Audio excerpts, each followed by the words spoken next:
우리 옆에 사람에게 한번 인사합시다. 사랑합니다. 축복합니다. 네, 반갑습니다. 축복합니다. 우리 지난주 암송구절 봅시다. 지난주 암송구절 봅니다. 시작. 오직 각 사람이 시험을 받는 것은 자기 욕심에 끌려 미혹됨이니 욕심이 잉태한 즉 죄를 낳고 죄가 장성한 즉 사망을 낳느니라. 야고보서 1장 14절 15절 말씀. 아멘. 그러니까 여러분, 욕심 때문에 무너지는 경우들이 참 많죠. 그래서 욕심을 없애지 말고 여러분이 가진 그 욕심들, 그 기질들을 주님 앞에 맡겨드리기 바랍니다. 주님 사용하여 달라고. 그래야 여러분이 가진 그런 기질들이 하나님 앞에서 아름답게 사용되시면 좋겠습니다. 이번 주 말씀 보겠습니다. 이번 주 말씀입니다. 내 사랑하는 형제들아 속지 말라. 에베소서 야고보서 1장 16절 말씀. 아멘. 이 말씀 가지고 또 한 주 이렇게 살아가면 좋겠습니다. 이제 여러분과 함께 이제 당당하게 하소서라는 제목으로 말씀을 이렇게 조금 나누려고 하는데요.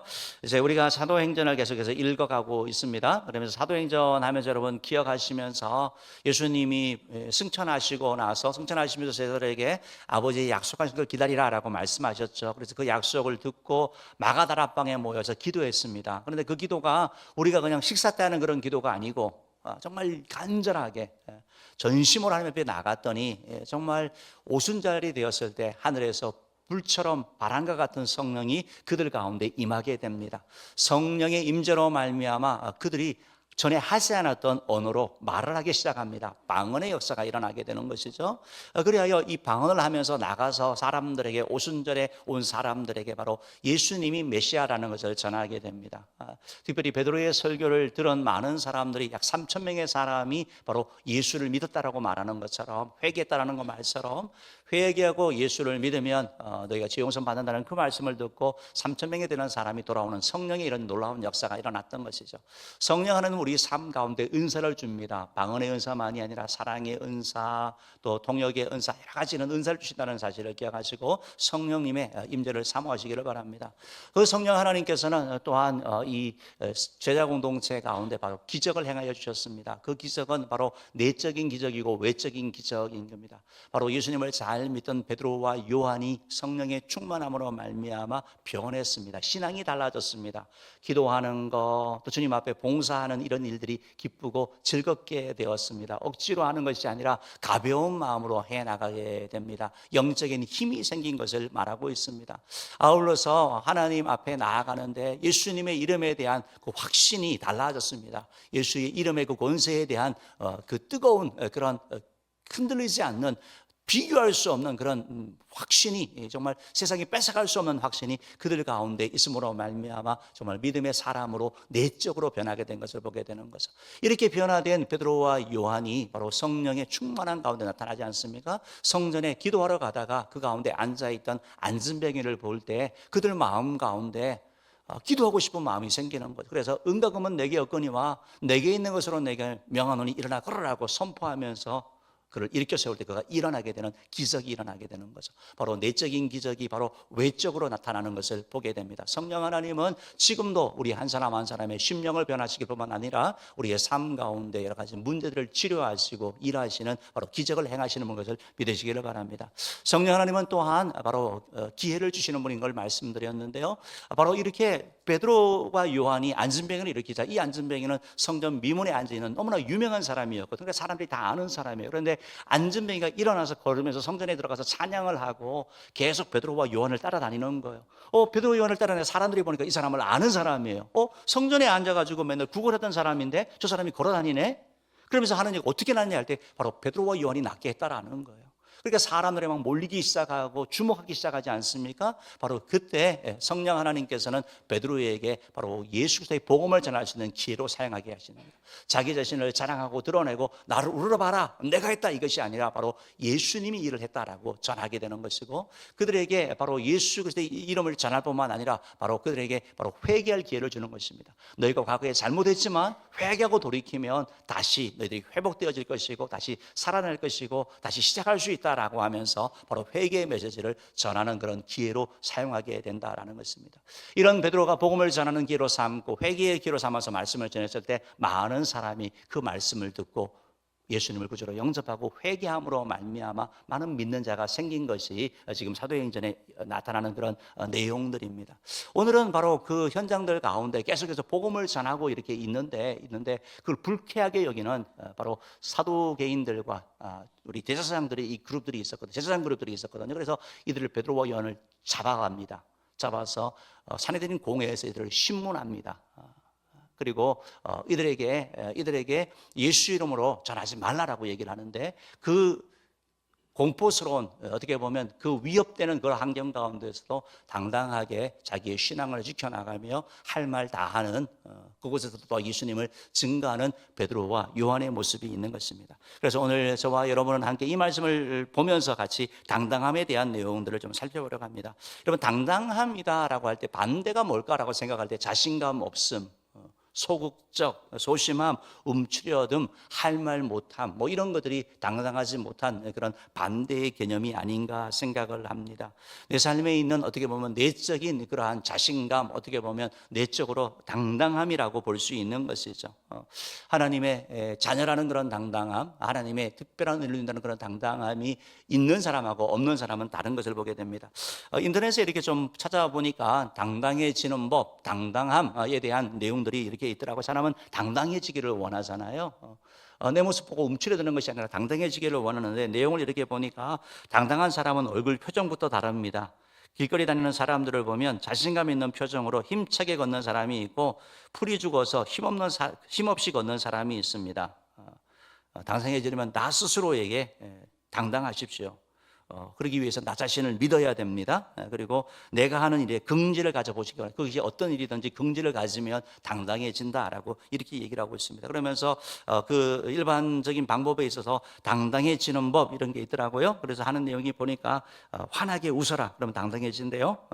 무언가에 푹 빠져라. 현실에 만족해라. 한순간도 자신을 의심하지 마라. 허리를 꼿꼿이 펴라. 능력을 발굴하고 약점을 무시해라. 뭐 이런 것이 당당해지는 거래요. 그런데 이 내용을 보면서 이건 그냥 포장하는 거다라고 생각이 드는 거예요.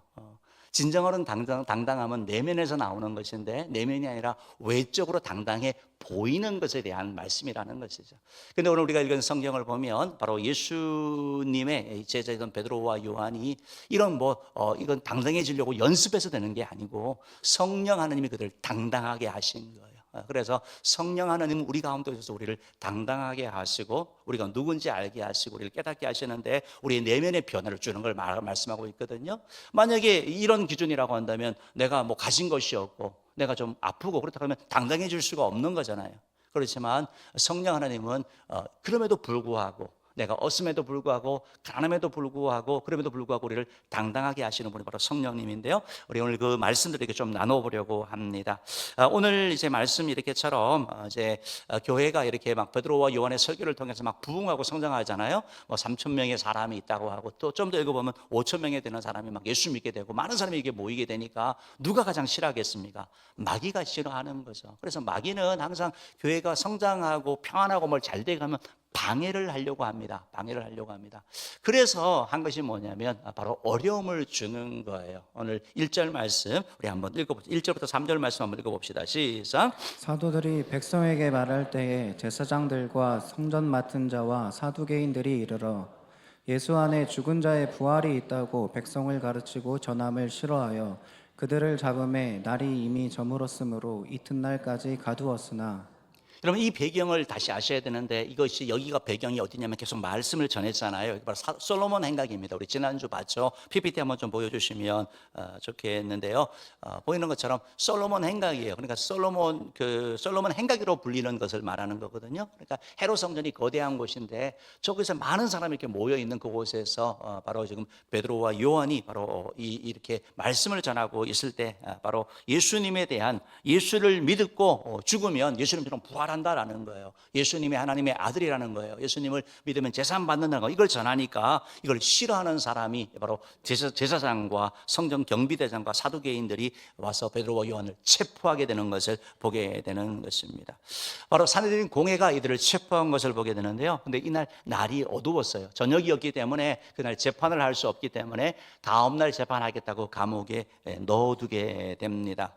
근데 여러분, 두 사도는 감옥에 갇혔지만 놀라운 일이 일어나게 됩니다. 바로 복음은 갇히지 아니하고 복음은 계속해서 확장되어져 가는 것을 말씀하고 있습니다. 4절 말씀 한번 읽어보겠습니다. 시작. 말씀을 들은 사람 중에 믿는 자가 많으니 남자의 수가 약 5천이나 되었더라. 그러니까 말씀을 들은 사람들의 한 번의 것이 아니라 점점 퍼져가는 거죠. 예수님에 대한 얘기를 하면서 그 숫자가 5천이나 된다고 하면서 점점 복음이 펴져가는 걸 말씀하고 있는 것입니다. 특별히 왜 사도들이 이렇게 전하는 거, 특별히 예수 안에 죽은 자의 부활이 있다라는 걸 가르치는 걸 싫어했다고 말씀하고 있잖아요. 여러분, 이들이 누굽니까? 예수님을 십자가에 못 박는데 앞장섰던 사람이거든요. 이 사람들은 예수님이 사람들의 관심을 갖는 게 싫었던 거예요. 그래서 예수님을 없앴습니다. 그런데 지금 제자들이 다시 한번 예수님에 대한 얘기를 하는 거예요. 죽음으로 끝낼 줄 알았는데 다시 예수님을 얘기하는 걸 보니까 이제 불편해지는 거죠. 더군다나 사두개인 같은 경우는 종교적으로 이제 유대인 계층 가운데 이제 그런 부류가 있거든요. 사두개인은 좀 귀족 계층이에요. 바리새파, 사두개파 이렇게 있는 그 파가 있는 것처럼 사두개인들은 귀족 계층이고 이래서 권력을 좀 이렇게 장악하고 있던 이런 사람입니다. 이 사람들 입장에서는 이 사람들은 부활을 믿지 않습니다. 이 사람은 모세 오경만 받아들이기 때문에 영도 없고 청사도 없다라고 하는 사람들이에요. 되게 현실주의적인 사람. 왜? 현실이 충분하니까. 그러니까 보이지 않는 거 얘기하지 말라고 하는 사람들이 바로 사두개인들이거든요. 이 사람들이 예수 안에 죽은 자의 부활이 있다라고 하니까 이게 듣기 싫은 거예요. 그래서 못하게 하려고 이들을 체포했다라고 말씀하고 있는 거죠. 그렇지만 하나님의 말씀은 갇히지 않는 거를 말씀하고 있습니다. 여러분, 기독교 역사를 이렇게 보더라도 항상 복음은 핍박 가운데 성장하게 된 것을 보게 됩니다. 어려움이 닥치고 시련이 있으면 끝날 것 같은데 오히려 복음이 더 빛나게 되는 것을 보게 됩니다. 사도행전도 이제 넘어가다 보면 초대교회에도 이제 큰 환란이 일어나게 되거든요. 그 환란을 피해 가지고 성도들이 사도들을 제외하고 지도들을 제외하고는 다 흩어지게 되는데, 흩어지면 끝날 줄 알았더니 바로 그들을 통하여 예수 그리스도의 생명의 복음이 전하여지게 되는 역사를 얘기하게 되는 것을 보게 되는 것처럼, 여러분, 시련과 어려움은 사실은 우리의 신앙을 연단하게 되고 그것을 끝나는 것이 아니고 그걸 통해서 우리 가운데 열매를 주신다라는 것입니다. 야고보서 1장 2절 말씀에 보면 형제들아 너희가 시험을 만나거든 온전히 기쁘게 여기라라는 말씀이 있습니다. 기쁘게 여기라. 시련 가운데 있을 때 시련이 시련으로 끝나는 게 아니라 그 가운데 그 뒤에 담겨있는 열매가 있기 때문에 그렇다라는 것입니다. 어쨌든 시련과 어려움, 고난 가운데 있었는데 바로 이것이 끝나는 것이 아니고 바로 이 초대교회가 계속해서 성장하게 되는 그런 요소가 된 것을 보게 되는 것입니다. 어제 이들을 다음날 아침이 되었을 때, 이튿날 아침에 이제 신문을 하게 됩니다. 베드로와 요한이 산헤드린 공회에서 이제 신문을 받게 됩니다. 4장 7절 말씀 한번 읽어보겠습니다. 시작. 사도들을 가운데 세우고 묻되 너희가 무슨 권세와 누구의 이름으로 이 일을 행하였느냐. 여기 장소가 바로 산헤드린이라는 곳이거든요. 그러니까 제사장 안나스와 가야바, 요한과 알렉산더, 대제사장 문중의 지도자들이 다 재판에 참여했다. 관심 있는 사건이었기 때문에 그런 거예요. 그래서 다 참여해가지고 재판을 합니다. 그런데 이들이 막강한 권력을 가진 사람들이죠. 이들이 바로 신문을 시작합니다. 그 장소가 바로 산헤드린이라고 말하고 있는데 PPT 한번 좀 보여주시면 좋겠습니다. PPT 보여주시면, 산헤드린이라는 것은 이제 유대 사이의 최고 재판소를 얘기합니다. 최고 재판소입니다. 그래서 저 그림처럼 저렇게 구성되어 있습니다. 좌우가 있고 가운데 재판장에 앉는 그런 스타일입니다. 당시 로마의 식민지였던 이 유대에는 로마가 허락을 해주는 겁니다. 그들의 민족에 대한 것이라든지 종교적인 문제는 너희들이 재판하라고 그들에게 자율권을 준 것을 얘기를 합니다. 그렇기 때문에 유대인들에게 있어서는 이 산헤드린 공회가 최고의 그런 통치 기관인 것을 보게 되는 것입니다. 다음 사진 이렇게 보여주시면 되겠죠. 그래서 재판장이 있고 좌우 산헤드린은 70인으로 구성되어져 있습니다. 그래서 70인의 산헤드린 공회 의원이 있는 것이고, 그리고 저 피해자가 저 가운데 섰다라고 표현되어 있는데 저 가운데 서가지고 지금 신문을 받는 것을 말씀하고 있는 것이죠. 그렇지만 여러분 사실 한번 생각을 해보십시오. 저기 자리에 이렇게 선다라는 거, 재판장에 들어선다라는 그 자체는 상당히 위협감을 주는 것을 보게 되는 것입니다. 원래 사형은 원래 언도하지 못하게 했지만 로마에서 그냥 유대인들이 종교적인 일로 사형하는 것은 그냥 묵인을 해줬습니다. 그래서 심지어 목숨까지 사실은 사형은 못하게 했는데 종교적으로 하는 부분에 대해서 그냥 묵인해 주는, 그래야 사형 언도까지 내릴 수 있는 것이 바로 사내들인 공의였던 것을 보게 되는 것이죠. 저곳에서 지금 하는 질문이 뭡니까? 무슨 권세와 누구 이름으로 이 일을 했느냐라는 것이죠. PPT 내리셔도 되겠습니다. 무슨 일인가 누구 이름으로 했냐 이거 말하는 거죠. 도대체 누구 허락받고 지금 예수 이름 전하냐라고 따지는 것이죠. 묻는 거죠. 허락받지 않았잖아요. 그러니까 이걸 통해 가지고 이들에게 해를 가하려고 하는 것이죠. 만약에 이렇게 질문한다면 그냥 쭈뼛쭈뼛할 수도 있을 것입니다. 과거의 베드로나 과거의 요한이었다고 한다면 그냥 막 움츠러들었을 것 같습니다. 그런데 지금 베드로가 당당하게 서 있는 그 모습을 보게 되는 것입니다. 당당하게 서서 답을 합니다. 도대체 무엇이 이 베드로를, 요한을 당당하게 서서 그 압박감이 큰 그 재판받는 그 현장 가운데서도 자기의 정체성을 잃지 아니하고 예수의 증인이 되게 하는 것입니까? 바로 성령 하나님께서 당당하게 하신 것입니다. 성령 하나님께서 이들 마음 가운데 바로 믿음을 허락하여 주셔서 당당하게 하셨습니다.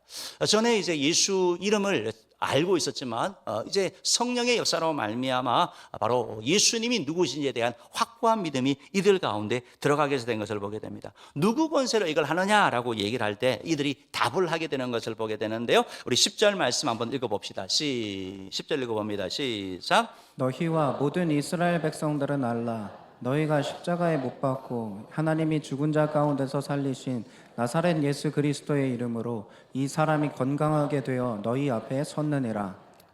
그러니까 베드로와 요한이 성령이 충만해가지고 8절 말씀은 성령이 충만했다고 말하거든요. 성령이 충만하니까 당당하게 얘기를 하면서 예수님을 증거하는 거예요. 예수님에 대한 믿음이 그들 가운데 있는 것입니다. 그러면서 하는 말이 뭐냐면 여러분 아십시오.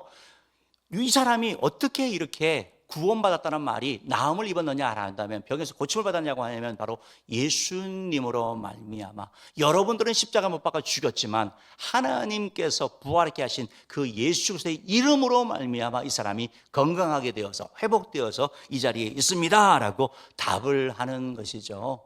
답을 하는 것이죠.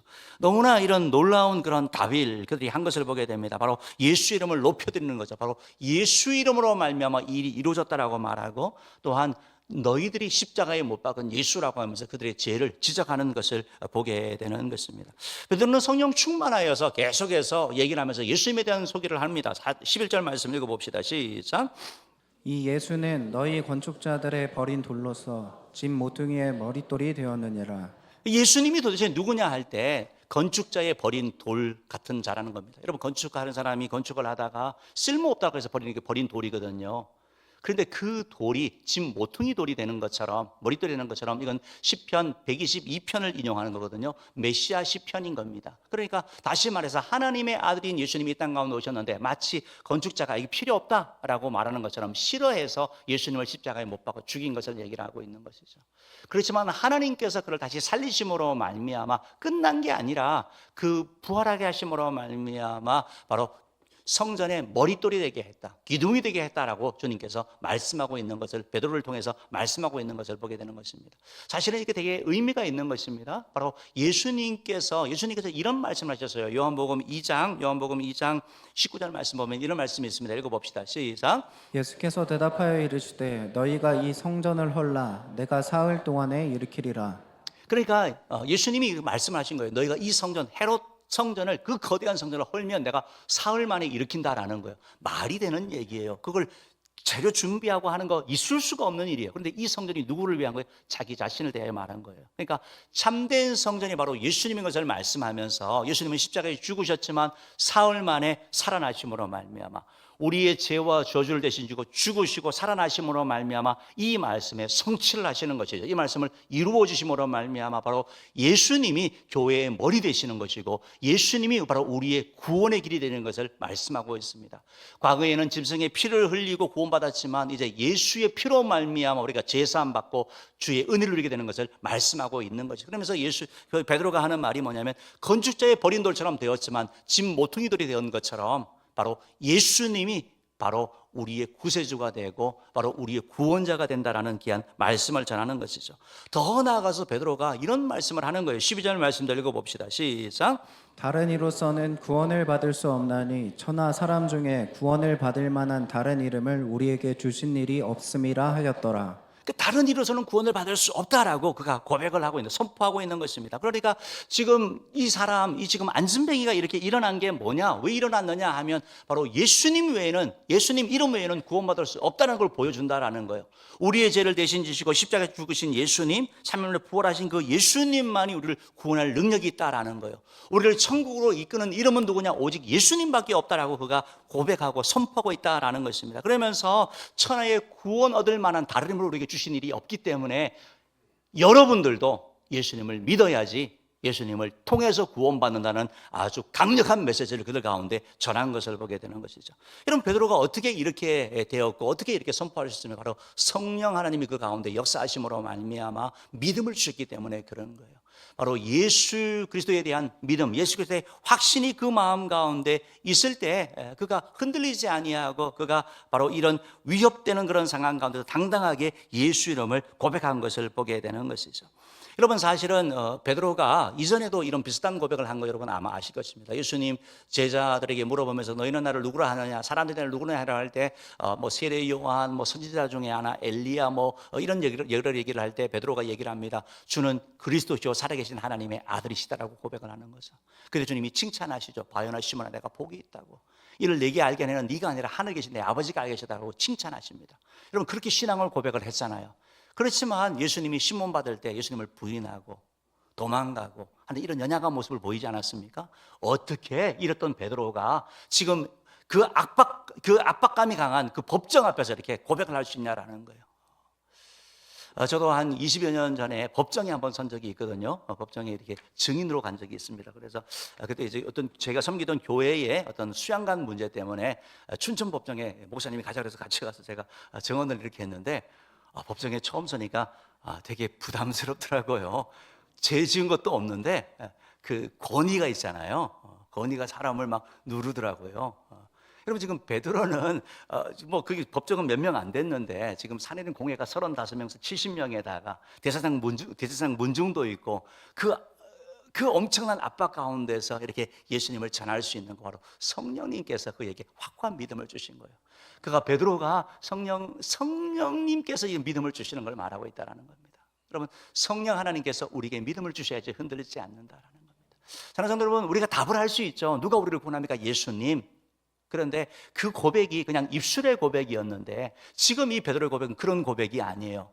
내가 죽는다 하더라도 예수님 외에는 다른 길이 없습니다라는 그런 고백으로 나아간 거예요. 누가요? 성령님이 그를 확고한 견고한 신앙의 사람이 되게 했다라고 말씀하고 있다라는 것입니다. 여러분, 마태복음 1장 20절 21절 말씀 보면 예수님이 탄생하기 전에 천사가 이렇게 말을 하는 거죠. 다윗의 자손 요셉아, 내 아내 마리아 되기를 두려워하지 말라. 그에게 잉태되는 성령으로 됐다라고 말하면서 21절 말씀 보면 이렇게 말씀합니다. 아들 낳을 것인데 이름 예수라 해라. 자기 백성을 그들의 죄에서 구원할 자다라고 말하면서 이름을 지어주신 거예요. 그 이름이 바로 예수. 예수의 이름은 뭐냐? 구원자라는, 구원자. 바로 예수님께서 우리를 죄로부터 구원할 구세주인 것을 말씀하고 있다는 것입니다. 이건 무슨 확신입니까? 예수님이 훌륭한 사람, 괜찮은 사람, 기독교의 창시자, 이것이 아니라 성령님이 그 가운데 임하실 때 바로 예수님이 하나님이 이 땅에 보내신 우리의 유일한 구세주라는 것을 믿게 되는 걸 말하는 거죠. 예수님을 통하여 제사함이 주어진다는 것을 믿게 되는 거죠. 예수님 앞에 나아가면 죄책감이 사라진다는 것을 믿게 되는 것이죠. 예수님을 통하여 보이지 않는 어둠의 권세들, 사단의 권세를 파할 수 있는 것이 바로 예수님께 있다는 것을 고백하는 거죠. 내가 마귀에 눌린 사람도 예수님 앞에 나아가면 짧게 된다는 확신이 그 믿음 가운데 생기는 것이 바로 성령님께서 주시는 은혜라는 것입니다. 사랑하는 은혜의 성도 여러분, 은혜의 성도 여러분, 성령의 충만함을 삼으시기 바랍니다. 베드로가 어떤 사람이었습니까? 계집아이가 너 예수님 한패하니 할 때 무서워 도망갔던 자잖아요. 거짓말했던 자들, 모른다고 했던 자들, 그 베드로가 바뀐 게 뭡니까? 바로 성령의 역사를 통해서 바뀌었다는 것입니다. 바르게는 우리 모두가 성령의 충만함을 삼음으로 말미암아 성령의 역사로 말미암아 이 압박가는 위협받는 그 상황 가운데서도 당당해질 수 있고 예수들을 증거하는 믿음의 역사 되기를 주님으로 축복합니다. 두 번째로 성령님은 우리에게 믿음 주실 뿐만 아니라 우리에게 체험을 주시는 거예요. 우리를 체험케 하시는 거예요. 우리의 기도를 들으시는 주님에 대한 체험을 주십니다. 기도 응답을 주십니다. 우리의 질병을 치유하시는 주님, 바로 기적을 행하시던 주님, 안진병을 일으키셨던 그 주님의 그 역사가 우리의 삶 가운데 나타나게 하시는 거예요. 주님께서 모든 물질을 통치하시고 다신다는 그 말씀처럼 물질의 어려운 가운데 살아가는 우리 삶 가운데 물질이 채워지는, 닫힌 문들이 열리는 이런 체험을 주시는 분이 바로 성령님을 일하는 것입니다. 그런 체험을 통해서 우리가 당당하게 되는 것을 말씀하고 있는 것입니다. 우리 성경을 계속해서 읽어보면 이렇게 말씀하고 있을 때 당황스럽잖아요. 그래서 이 지금 반응들이 있습니다. 우리 에베소서 사도행전 4장 13절 14절 말씀 읽어봅시다. 시작. 그들이 베드로와 요한이 담대하게 말함을 보고 그들을 본래 학문 없는 범인으로 알았다가 이상히 여기며 또 전에 예수와 함께 있던 줄도 알고 또 병 나은 사람이 그들과 함께 서 있는 것을 보고 비난할 말이 없는지라. 네, 비난할 말이 없다라는 이 말씀처럼 이게 무슨 말입니까? 그러니까 이 지금 베드로와 요한 알거든요. 이 사람 갈릴리 출신이에요. 그리고 그냥 이 사람들 공부한 사람들이 아니에요. 그러니까 율법 학교를 나온 사람들이 아니에요. 명문 출신도 아니에요. 근데 이들이 지금 얘기를 하는데, 말하는데 이들이 지금 하는 내용이 자기들하고 동등하게 얘기를 하는 거예요. 여러분, 세계적인 석학하고 저 시골 사람하고 지금 서로 대화를 하는데 그 촌 사람의 말 가운데 깨달음이 있는 거예요. 그러니까 이게 도대체 무슨 일인가? 이상한 거죠. 이 사람들 입장에서 봤을 때는 안진뱅이가 일어난 게 이상한 게 아니라 이 무식하게 생각했던 사람들, 지식이 없다고 생각했던 사람이 바로 확신을 가지고 얘기를 하고 막 성경을 가지고 얘기를 하니까, 성령의 도우심으로 말미암아 얘기하니까 이들이 견딜 수 없는, 어떻게 보면 충격을 받는 것을 말합니다. 그래서 이들이 하는 일이 있습니다. 뭘 합니까? 17절 18절 말씀 읽어보겠습니다. 17절 18절 읽어봅니다. 시작. 이것이 민간에 더 퍼지지 못하게 그들을 위협하여 이후에는 이 이름으로 아무에게도 말하지 말게 하자 하고 그들을 불러 경고하여 도무지 예수의 이름으로 말하지도 말고 가르치지도 말라 하니. 그들의 얘기를 들어보니까 그들이 예수님과 함께 있었던 거 분명하잖아요. 그리고 그들을 통하여 낫게 된 안진뱅이가 있잖아요. 증거가 있잖아요. 아니라고 말할 수가 없잖아요.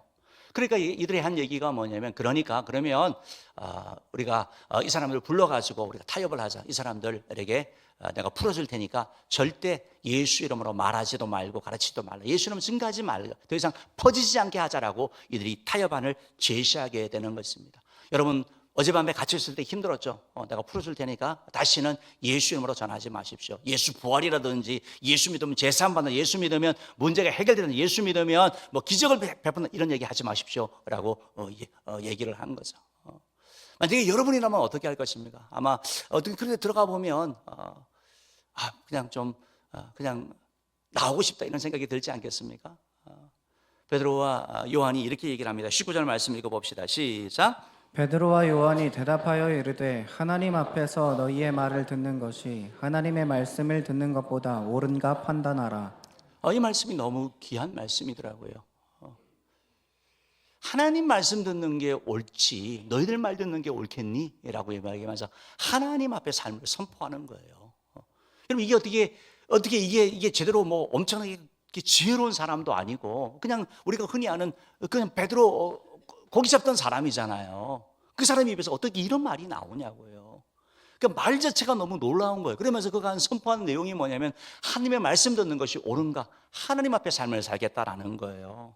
당연히 사람만 아니라 하나님의 말씀을 들어야 되는 거잖아요. 그 일을 하겠다라고 그가 고백을 하면서 그가 선포를 하는 것을 말하는 것이죠. 여러분, 우리가 어떤 판단을 할 때 뭘 가지고 판단하는 것입니까? 하나님 말씀 듣는 걸 판단합니까? 하나님이 기뻐하는 걸 판단합니까? 보통 판단할 때 우리에게 유익한 거, 내가 이걸 통해서 얼마나 더 누릴 수 있고 뭘 얻을 수 있고 얼마나 더 편하냐, 이걸 갖고 하는 거잖아요. 내가 이걸 통해서 뭘 얻을 수 있냐, 이걸 갖고 판단하는 게 일반적이지 않습니까? 베드로는 지금 그렇게 하지 않는 거죠. 뭐라고 말합니까? 성령님이 역사하시니까 하나님이 기뻐하는 걸 선택하는 거예요. 하나님이 원하시는 걸 선택하는 거죠. 하나님께 영광이 되는 걸 선택하는 거죠. 베드로는 영적으로 깨인 거예요. 뭐냐면 지금 이것은 제사장을 통하여 이 사내들인 공회를 통하여 주어진 일이지만 결국은 예수 그리스도의 복음이 전파되는 것을 막는 사단의 세력이라는 것을 알게 되는 것이죠. 따라가게 되면 결국 누가 기뻐하게 됩니까? 복음이 안전해지는 것은 마귀가 기뻐하는 거니까 그 일에 빠지지 않겠다고 말하면서 하나님 말씀 듣는 일이 옳다라고 그가 고백하게 되는 걸 보게 되는 것입니다. 자, 여러분, 성령 하나님 우리 가운데 오실 때 이렇게 하나님 중심, 성령 중심, 교회 중심에 있는 선택을 하게 되고 하나님이 기뻐하는 일을 살도록 이렇게 우리를 이끌어가게 되는 것이죠. 어떻게 이게 가능합니까? 바로 20절 말씀 읽어봅시다. 시작. 우리는 보고 들은 것을 말하지 아니할 수 없다 하니. 여러분, 이들이 지금 사내들인 공회는 사형을 언도할 수 있다고 말씀드렸잖아요. 계속 이렇게 하다가는 무슨 일을 당할지 몰라요. 그래도 고백하는 게 뭐냐면 우리가 보고 들은 거 말하지 않을 수 없다. 체험신앙이 뭔가 받은 게 있는 거예요. 본 게 있는 거예요. 들은 게 있는 거예요. 어떻게 그걸 말하지 않을 수 있겠느냐고 말하면서 체험신앙을 고백한 것을 보게 됩니다. 사랑하는 성도 여러분, 성령 하나님께서는 우리에게 체험시켜 주시는 거예요. 예수님이 우리의 죄를 사하신다는 말씀처럼 정말 죄책감에 시달리는 사람이 예수님을 통하여 자유케 되는 것을 보게 되는 거예요. 염려와 걱정이 가득한 그 사람이 바로 예수님을 통하여 자유케 되는 것을 보게 되는 것입니다. 의심이 많고 막 늘 따지던 그 사람이 예수님을 믿고 나서 진리를 믿고 나가지고 정말 어떻게 보면 어린아이처럼 순수한 믿음을 가지게 되는 것을 보게 되는 걸 말하는 것이죠. 지금 여러분, 이 지금 제자들이 뭘 봤습니까? 부활하신 예수님을 만났잖아요. 예수님과 함께 떡을 먹고 예수님의 가르침도 받았고 또한 부활이 승천하신 예수님을 봤고 예수님의 말씀대로 기도했더니 아버지의 약속하신 성령 체험을 했잖아요. 그 성령이 체험을 통하면서 성령의 권능을 받아서 일어나라고 했더니 일어나는 이런 기적을 체험하게 되고 다 체험이시는 거예요. 체험이시는. 사랑하는 성도 여러분, 우리의 삶 가운데 성령님이 오셔서 우리를 체험하게 할 때 우리는 당당해지는 거예요. 그것은 허구가 아니라 가짜가 아니라 참이기 때문에 그렇다라는 것입니다. 요한일서 1장 1절은 이렇게 말씀하고 있는데요. 한번 읽어봅시다. 시작. 태초부터 있는 생명의 말씀에 관하여는 우리가 들은 바요 눈으로 본 바요 자세히 보고 우리의 손으로 만진 바라. 보고 듣고 만진 거, 체험신앙을 가진 거를 말씀하고 있다는 것입니다. 오늘 여러분, 가짜가 얼마나 많아요. 가짜 메시아, 가짜 행복, 가짜 뉴스, 가짜. 그러나 여러분, 예수 그리스도는 참인 줄 믿으시기를 바랍니다. 성령님은 참이세요. 진리세요. 그래서 그분은 지금도 살아계시고 어제나 오늘이나 영원토록 동행되신 주님께서는 우리의 왕이 되시고 우리의 제사장이 되시고 선지자가 되셔서 우리의 죄의 문제를 해결해 주기를 원하시고 우리에게 진리를 가르쳐 주기를 원하시고 사단의 그런 어둠의 세력부터 우리를 자유케 하시고 보호하시고 승리케 하기를 원하신다라는 것입니다. 사랑하는 은혜의 성도 여러분, 우리 성령님이 우리 가운데 오셔서 체험 주실 때 우리가 당당해진다라는 것입니다. 그렇기 때문에 성령의 충만함을 사모하시기 바랍니다. 그래야 우리가 기도의 자리로 나아갈 때 기도 응답도 체험하는 것이고 역사도 체험하는 거 아니겠습니까? 이분 소개하고 설교를 마치겠는데요. 마지막 PPT 한번 좀 보여주시면 좋겠습니다. 이분은 폴리캅이라는 그 초대 교부입니다. 서모나 교회의 초대 감독이었는데요. 이분은 사도 요한의 제자라고 알려져 있습니다. 우리가 아는 사도 요한의 제자로 알려져 있고 너무나 유명한 분인데 이분이 83세가 되어가지고 체포가 되었어요.